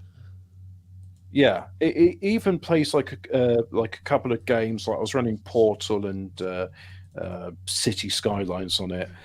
So it's a very capable processor. Only uses 6 watts of power, which I think is incredible. Now, here's the thing. I thought, all right, I'll do some file transfers onto it because my dad wanted, just, hey, can you back up all my drawings onto this? Because he does circuit art. And so I put them onto a USB stick, and then when I'm transferring over to it, I take a screenshot of the I do a boom thing. I take a photograph and I share it to Hemi and that lot, and I say to him, look, the bottleneck here is not the USB drive, it's not the SSD, it's the actual processor. It turns out the USB overhead is enough to 100% utilize the processor. Is that a peculiarity of N100, or maybe it's the inefficiencies of Windows 11? I don't know, but it's a very good chip, and it only uses 6 watts. There we go. As you can guess, the group's mind was blown. Yeah. It was a fascinating revelation. It's like, here's a modern chip which struggles with USB transfers. IC3 Joggers was beside himself with this new bit of information that he'd got. Yeah. He was tickled pink by it. Yeah. I wonder if it's similar to that Because I bought that. Do you remember I bought that mini computer thing? So I was going to use it as like a retro games machine thing. But I found out that it was like there's like a, this is a bit of tech support tonight, isn't it? But I found out that I couldn't really do much with it because even though I put a graphics card in it, it still wouldn't do anything because there was a certain level of OpenGL that it wouldn't install. Yeah. Well, I think it's been replaced by Vulkan now, hasn't it? Yeah. But this technical discussion will go into the realms of Fortean After Dark. Oh, so you think it might work on Vulkan? I don't know. It really depends on what game you're trying to run. Just like retro, kind of retro. Emulation. It wouldn't play anything like 3D, like Wii's or stuff like that. It really didn't like them. Oh well, that might be down to. Yeah, that's down to the OpenGL render, and it's up to the emulators whether they're going to put like a Vulkan API in there. Then yeah, I'll have a go. I might have a play with that then. I haven't dug it out for ages because I found that bottleneck. Right. Anyway, on that, see, the IC3 Joggers says mind blown. Yeah, it was exactly. Everyone's and mind blown. On that mind blown bombshell. On that bombshell, that's a Top Gear sign off, isn't it? On that bombshell. Oh no! Anyway, stay spooky, etc., etc. Emulation. What does Dacia paint got to do Sandero. with anything? Says IC3. Yeah. Anyway, good night all, and stay spooky. Watch the skies. Yep. Oh, well, it's